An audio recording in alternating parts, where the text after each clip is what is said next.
IQ എന്ന ബ്രാൻഡിന്റെ IQ Neo 9s Pro Plus എന്ന പുതിയൊരു സ്മാർട്ട് ഫോൺ ഇപ്പോൾ ലോഞ്ച് ചെയ്തിട്ടുണ്ട്. ഫ്ലാഗ്ഷിപ്പ് പ്രോസസ്സറുമായിട്ട് വരുന്ന ഒരു സ്മാർട്ട് ഫോണാണ് ഈ ഒരു സ്മാർട്ട് ഫോൺ. എന്തായാലും ഈ വീഡിയോയിൽ നമ്മൾ നോക്കാൻ പോകുന്നത് iQOO Neo 9s Pro Plus എന്നുള്ള സ്മാർട്ട് ഫോണിനെ പറ്റിയിട്ടാണ്. നമ്മൾ ആദ്യം ഫീച്ചേഴ്സും കാര്യങ്ങളൊക്കെ നോക്കുകയാണെന്നുണ്ടെങ്കിൽ ഡിസ്പ്ലേ കാര്യത്തിൽ 6.78 ഇഞ്ചിന്റെ 1.5K ഡിസ്പ്ലേ ആണ് ഇതിൽ വരുന്നത്. അപ്പം ഫുൾ HD റെസൊല്യൂഷനേക്കാളും ബെറ്റർ ആയിട്ടുള്ള റെസൊല്യൂഷൻ വരുന്നുണ്ട്.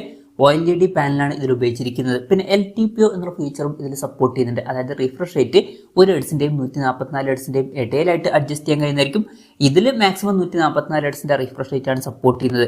പിന്നെ 1200 ഹെർട്സിന്റെ ഇൻസ്റ്റന്റ് ടച്ച് സാമ്പിളിംഗ് റേറ്റ് എന്നുള്ള ഫീച്ചറും ഇതിൽ സപ്പോർട്ട് ചെയ്യുന്നുണ്ട്. നല്ലൊരു കാര്യം തന്നെയാണ്. പഞ്ചോൾ ഡിസൈൻ ഇതിൽ കൊടുത്തിട്ടുണ്ട്. പഞ്ചോൾ വരുന്ന ടോപ്പ് സെന്റർ ഭാഗത്തായിട്ടാണ്. പിന്നെ ഈ ഒരു ഫോണിൽ 2160 ഹെർട്സിന്റെ PWM ഡിമ്മിംഗ് എന്നുള്ള ഫീച്ചർ സപ്പോർട്ട് ചെയ്യുന്നുണ്ട്.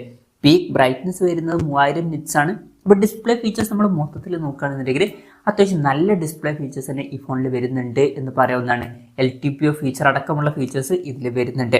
പിന്നെ ഇൻ ഡിസ്പ്ലേ ഫിംഗർ പ്രിന്റ് സെൻസറൊക്കെ ഈ ഫോണിൽ കൊടുത്തിട്ടുണ്ട്. ഫോണിന്റെ വെയിറ്റ് വരുന്നത് ഏകദേശം 198 ഗ്രാമാണ്. അതുപോലെ തന്നെ തിക്നെസ് വരുന്നത് 7.99 mm ആണ്.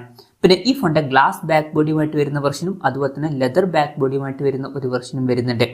ഇനി പ്രോസസ്സറിന്റെ കാര്യത്തിലോട്ട് വരികയാണെന്നുണ്ടെങ്കിൽ സ്നാപ്ഡ്രാഗൺ 8 Gen 3 എന്ന പ്രോസസ്സർ എടുത്തിട്ടുണ്ട്. ഇത് സ്നാപ്ഡ്രാഗണിന്റെ ലേറ്റസ്റ്റ് ആയിട്ടുള്ള ഫ്ലാഗ്ഷിപ്പ് പ്രോസസ്സറാണ്. ബെസ്റ്റ് ആയിട്ടുള്ള പെർഫോമൻസും കാര്യങ്ങളൊക്കെ ഇതിൽ വരുന്നതായിരിക്കും. പിന്നെ ഐക്യു ന്യൂ 9s Proയിൽ MediaTek Dimensity 9300 എന്ന പ്രോസസ്സറാണ് വന്നിട്ടുള്ളത്. അതിൽ നിന്ന് ഒരു ചേഞ്ച് വരുത്തിയിട്ടുണ്ട്. അതാണ് മെയിൻ ആയിട്ടുള്ള ഒരു ചേഞ്ച് എന്ന് പറയാനുള്ളത്.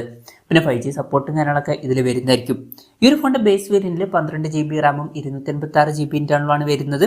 16 GB റാമും 256 GB ഇന്റേണലുമായിട്ട് വരുന്ന വെർഷനും 12 GB റാമും 512 GB ഇന്റേണലുമായിട്ട് വരുന്ന വെർഷനും 16 GB റാമും 512 GB ഇന്റേണലുമായിട്ട് വരുന്ന വെർഷനും അതുപോലെ തന്നെ 16 GB റാമും 1 TB ഇന്റേണലുമായിട്ട് വരുന്ന ഒരു വെർഷനും വരുന്നുണ്ട്. പിന്നെ പെർഫോമൻസ് ഒക്കെ ഒന്നുകൂടി ബെറ്റർ ആക്കാൻ വേണ്ടിയിട്ട് ഈ ഒരു ഫ്ലാഗ്ഷിപ്പ് പ്രോസസ്സറിന് പുറമെ അവർ ഒരു iQOO Q1 ചിപ്പും കൊടുത്തിട്ടുണ്ട്. അപ്പോൾ ഗെയിമിംഗ് പെർഫോമൻസ് ഒക്കെ ഒന്നുകൂടി ബെറ്റർ ആവുന്നതായിരിക്കും. പിന്നെ ഫോൺ വെട്ട നീറ്റായിരിക്കാൻ വേണ്ടിയിട്ട് 6K VC കൂളിംഗ് സിസ്റ്റവും കാര്യങ്ങളൊക്കെ ഇതിൽ കൊടുത്തിട്ടുണ്ട്. സ്റ്റീരിയോ സ്പീക്കേഴ്സും കാര്യങ്ങളൊക്കെ ഈ ഫോണിൽ വരുന്നുണ്ട്.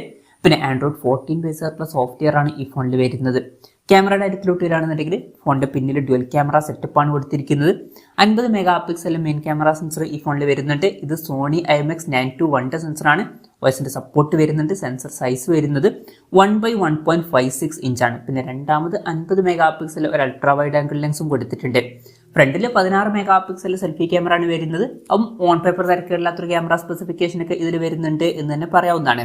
ബാറ്ററിയുടെ കാര്യം പറയുകയാണെന്നുണ്ടെങ്കിൽ 5500 mAh ബാറ്ററി വരുന്നുണ്ട്.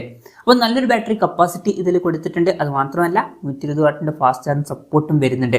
അപ്പം വളരെ കൂടിയൊരു ചാർജിങ് സ്പീഡും കൊടുത്തിട്ടുണ്ട്. Type C ചാർജിങ് പോർട്ടും ഇതിൽ വരുന്നുണ്ട്. അപ്പം മികച്ചൊരു ബാറ്ററി സെറ്റപ്പും ഈ ഫോണിൽ വരുന്നുണ്ട് എന്ന് പറയാവുന്നതാണ്. അപ്പം ഇതൊക്കെയാണ് ഫീച്ചേഴ്സിനെ പറ്റി പറയാനുള്ള കാര്യങ്ങൾ. പിന്നെ ഈ ഒരു സ്മാർട്ട് ഫോൺ ഇപ്പം ഇന്ത്യൻ മാർക്കറ്റിൽ ലോഞ്ച് ചെയ്തിട്ടില്ല.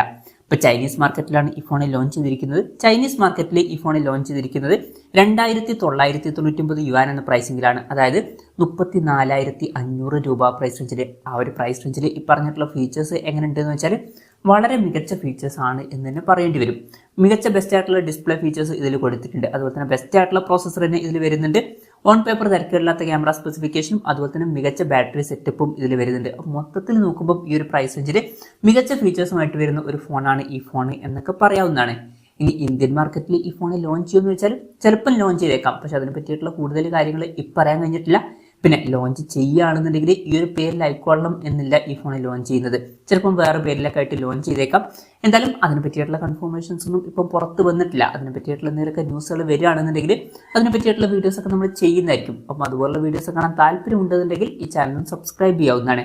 പിന്നെ ഇന്ത്യയിൽ ലോഞ്ച് ചെയ്യുകയാണെന്നുണ്ടെങ്കിൽ ഈ ഒരു പ്രൈസിങ്ങിലും നമുക്ക് എക്സ്പെക്ട് ചെയ്യാൻ പറ്റില്ല. വില കുറച്ചും കൂടി കൂടാൻ ചാൻസ് ഉണ്ട്. ഒരു 50,000 രൂപ പ്രൈസ് റേഞ്ചിൽ വരെ ഈ ഫോണിന്റെ വില എത്തിയേക്കാം. കൺഫർമേഷൻസ് ഒന്നുമില്ല, ജസ്റ്റ് നമ്മുടെ എക്സ്പെക്ടേഷൻ പറഞ്ഞു എന്നേ ഉള്ളൂ. എന്തായാലും IQ Neo 9s Pro Plus 5G എന്ന പുതിയൊരു സ്മാർട്ട് ഫോൺ ഇപ്പോൾ ലോഞ്ച് ചെയ്തിട്ടുണ്ട്. ഈ ഒരു ഫോണിനെ പറ്റിയിട്ടുള്ള നിങ്ങളുടെ അഭിപ്രായം ജസ്റ്റ് ഒന്ന് കമന്റ് ചെയ്യുക. അതുപോലെ തന്നെ ഈ ഒരു സ്മാർട്ട് ഫോൺ ഇന്ത്യൻ മാർക്കറ്റിൽ നിങ്ങൾ ഏത് പ്രൈസിങ്ങിലാണ് എക്സ്പെക്ട് ചെയ്യുന്നത് എന്നുള്ള കാര്യം കൂടി ജസ്റ്റ് ഒന്ന് കമന്റ് ചെയ്യുക. ഈ ഒരു ഫോൺ ലോഞ്ച് ചെയ്യുകയാണ് എന്നുണ്ടെങ്കിൽ